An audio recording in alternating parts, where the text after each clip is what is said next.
माननीय भूपेंद्र यादवजी केंद्रीय मंत्री पर्यावरण हे आज भारत संकल्प यात्रा, भारत विकसित संकल्प यात्रा या कार्यक्रमाच्या निमित्तानं ते या ठिकाणी आलेले आहेत.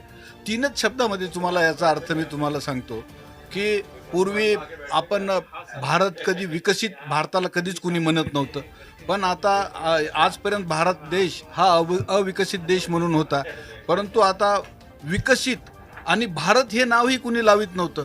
परंतु मोदीजी जेव्हा आले तेव्हापासून त्यांनी भारत हा शब्द त्या ठिकाणी या देशाच्या नावाच्या पुढे ॲड केला.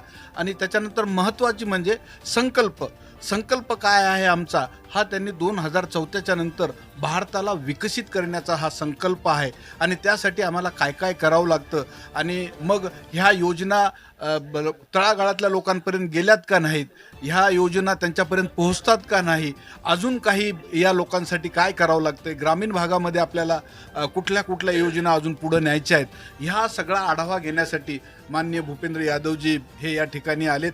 आणि मग त्या निमित्तानं प्रत्येक खातं जे आहे महाराष्ट्र शासनाचं हे त्यांनी त्यांच्या योजना या आजच्या या ठिकाणी आणल्यात. इथनं ते पुढं औंढ्याला जाणार आहेत, त्याच्यानंतर ते पुन्हा उद्याला शेलसुरा इथे कार्यक्रम होणार आहे. आणि त्या कार्यक्रमाला ते तिथं ह्या योजनांच्या बाबतीमध्ये, जसं आता ग्रामीण भागामध्ये मुळात सगळ्यांचं स्वप्न असतं की घरकुल मिळालं पाहिजेत.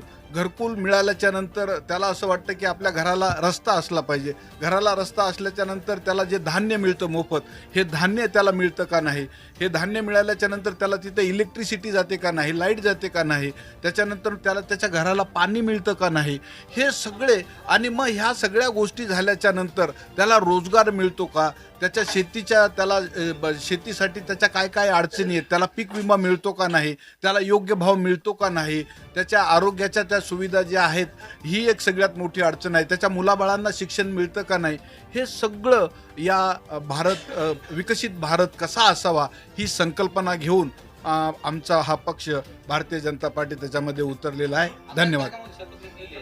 हां, शपथ आम्ही याच्यासाठी घ्यायलो की विकसित भारत हा आम्हाला करायचा आहे.